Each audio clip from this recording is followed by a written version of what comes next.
Delimitation కనుక చేస్తే ఈ ప్రాంతాలకు అన్యాయం జరగవద్దు, దక్షిణ ప్రాంతాల సీట్లు తక్కువ కాకూడదు, కోల్పోవద్దు అనేటటువంటి ఆలోచనతో ఒక మంచి సహృదయంతో దేశమంతా ఒక్కటే అన్ని రాష్ట్రాల్లో సమన్యాయం ఉండాలని వారు ఒక గొప్ప ఫార్ములాతో ముందుకొస్తే ఈ యొక్క క్రెడిట్ అంతా ప్రధానమంత్రికి అక్కడికి ఎక్కడ పోతుందో, ఎన్డీఏ ప్రభుత్వానికి ఎక్కడ పోతుందో, మహిళా రిజర్వేషన్ బిల్లు పెద్ద ఎత్తున ఎన్ని స్థానాలు పెంచితే పెద్ద ఎత్తున రాజకీయాలకు అనేక మంది యువతకు మహిళలకు అవకాశాలు వస్తే రేపు వాళ్ళకి భవిష్యత్తులో ఏ విధమైనటువంటి భవిష్యత్తు ఉంటుంది ఒక భయంతోనే వారు కనుక నిజంగా దీన్ని సానుకూలంగా కనుక ఆమోదించినట్టుంటే ప్రధానమంత్రి నరేంద్ర మోదీ గారు చెప్పినట్టు 2023లో మహిళా రిజర్వేషన్ బిల్లుని ఏ విధంగా అయితే అందరూ ఆ రోజు ఆమోదించి మరి ఎలక్షన్లకు పోయినామో మహిళలందరూ అందరినీ ఆదరించిండ్రు కాబట్టే మీకు సీట్లు పెరిగినాయి ప్రతిపక్షాలకు కూడా. ఇప్పుడు కూడా మీరు అదే పని చేసి ఉంటే మన అందరినీ కూడా సమానంగా చూసేవాళ్ళు ప్రజలైనటువంటి మహిళలు కూడా అని చెప్పినటువంటి మాట ఓసారి అన్ని గుర్తుపెట్టుకోవాలి అందరూ. కేవలం ఆ రోజు ప్రధానమంత్రి గారు 2023లో మహిళా రిజర్వేషన్ బిల్లు తెచ్చే ముందు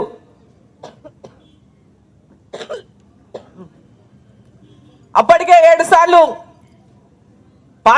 పార్లమెంట్లో ఈ బిల్లు పాస్ కాలేదు, కొన్నిసార్లు కనీసం ప్రవేశపెట్టడానికి కూడా నోచుకోలేదు మహిళా రిజర్వేషన్ బిల్లు. సోనియా గాంధీ గారు ఏఐసిసి అధ్యక్షులుగా యూపీఏ చైర్పర్సన్ గా ఉన్నప్పుడు కూడా మహిళా రిజర్వేషన్ గురించి వారు హామీ ఇచ్చినప్పటికీ కూడా 2010లో నామమాత్రంగా కేవలం ఏమేదో ప్రయత్నం చేశామని చెప్పుకోవడానికి మాత్రమే చేసిరు తప్ప చిత్తశుద్ధి లోపించినందువల్లే 2014 వరకు వాళ్ళకి అధికారంలో ఉన్న మహిళా రిజర్వేషన్ బిల్లును వాళ్ళు ప్రవేశపెట్టలేకపోయినారు, రిజర్వేషన్ అందించలేకపోయినారు. 2014లో నరేంద్ర మోదీ గారు ప్రధానమంత్రి అయిన తర్వాత వారు చిత్తశుద్ధితో మహిళలకు మేము మాట ఇచ్చినాం, తప్పకుండా మహిళా రిజర్వేషన్ బిల్లు తీసుకొస్తామని 2024 ఎన్నికల ముందు 23లో అన్ని పార్టీలను సమన్వయం చేసుకొని మరి ఈ యొక్క మహిళా రిజర్వేషన్ బిల్లు ఎంత కాలంగా మహిళలు ఎదురు చూస్తా ఉన్నారు, ఈ బిల్లును మనం అందరం కూడా కలిసి పాస్ చేసుకోవాలని సరైన సమయంలో వారు ఆ బిల్లును తీసుకొచ్చి మరి మహిళా రిజర్వేషన్ బిల్లుని మరి నారీ శక్తి వందన అధినియం బిల్లుని పార్లమెంట్లో పాస్ చేయించారు. మరి 24లో అమలు చేయలేకపోయినాం. డీలిమిటేషన్ తర్వాత అంటే మళ్ళీ ఈ రిజర్వేషన్లు ఆలస్యం అయితే ఈ మహిళలకు కాబట్టి డీలిమిటేషన్లో సీట్లు కూడా పెద్ద ఎత్తున సౌత్కు నష్టపోతాం కాబట్టి అవన్నీ జరగకుండా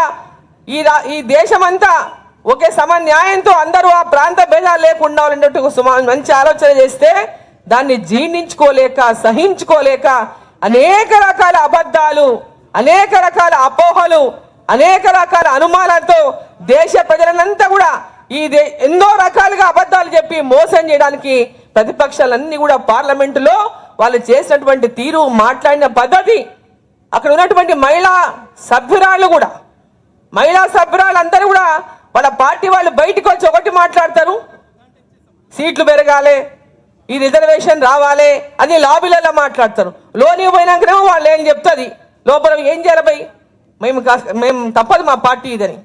సో ఎవరికి ఇష్టం లేకపోయినా కొందరికి ఉన్నటువంటి కష్టంతోనే ఈరోజు వారు కూడా వాళ్ళ పార్టీలకు అనుగుణంగా వచ్చే ఈ బిల్లుకు ఆమోదం తెలపలేకపోయింది. కానీ మనస్ఫూర్తిగా ప్రతి ఒక్కరికి కూడా ఈ స్థానాలు పెరగాలి, పార్లమెంట్ స్థానాలు పెరగాలి, మహిళా రిజర్వేషన్ బిల్లు రావాలని పెద్ద ఎత్తున ఆ రోజు పార్లమెంటులో